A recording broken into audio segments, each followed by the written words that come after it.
Julie here, and welcome back for another walkthrough and speed edit. Another fairy stories for you today, although there's no fairies in my stories, but they still look very fairy tale-ish. This one is spring, and what would it be without some blossoms and some little spring rabbits, and I even put a rat in there because he's quite cute. So this is a finished piece, so I'm just going to drop back in my stack and go all the way down to the bottom. And I started off with basically everything's the same because I really wanted to keep them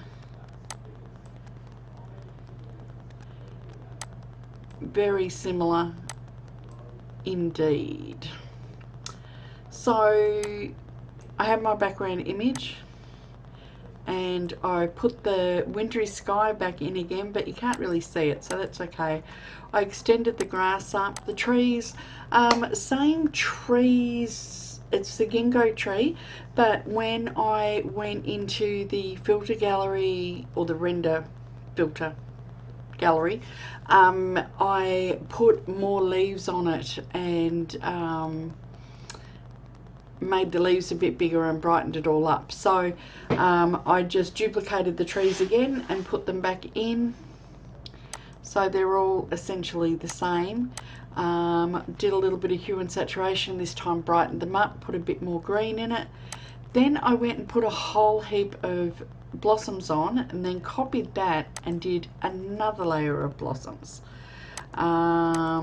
I still had the fog in the background and the book.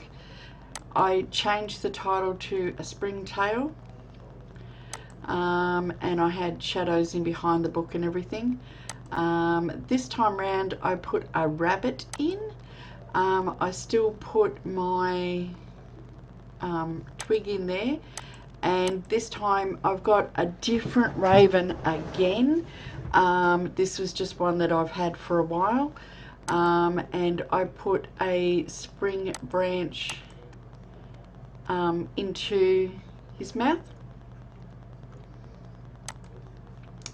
and put a little bit of drop shadow on that. Moved the crown over and put the crown on him. I put the wren back in, but I moved him back over to this corner here. The key back in, but I moved it over to this corner here. I put in some more grass to give it that sort of new growth sort of look, and it was up over the twigs and the logs and the book and up over the rabbit and that, just to give it that lush new growth look.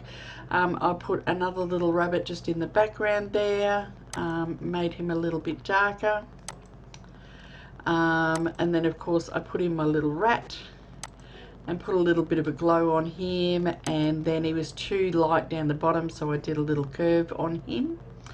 And then I put some blossoms in on this log. A couple of different fine art actions this time, Marigold Light and Honey Fawn, both by Fine Art Actions, and of course I went in and played with those. I also did Iris, so dropping the opacity and playing around with all sorts of different things. So that was Honey Fawn, and then Marigold on top of that, which sort of brightened it up a bit, and Iris, which gave it those lovely muted green tones. I also added in some sunbeams here, and then I took that into Topaz Impressions and gave it a Renoir feel to it again, but dropped it right back. I then put in a couple of texture layers. I did a curves adjustment because it was all getting a bit too bright. Then I took it into Topaz Restyle and did one of the nature presets, just to sort of give it some more tonality, and it was a greenish sort of coloured one, which gave it that lush sort of look to it. So that's it for this one. I've only got one more to do, which I guess is summer, so stay tuned for that. Thanks for watching. I'll pop the speed edit on right after this. Bye for now.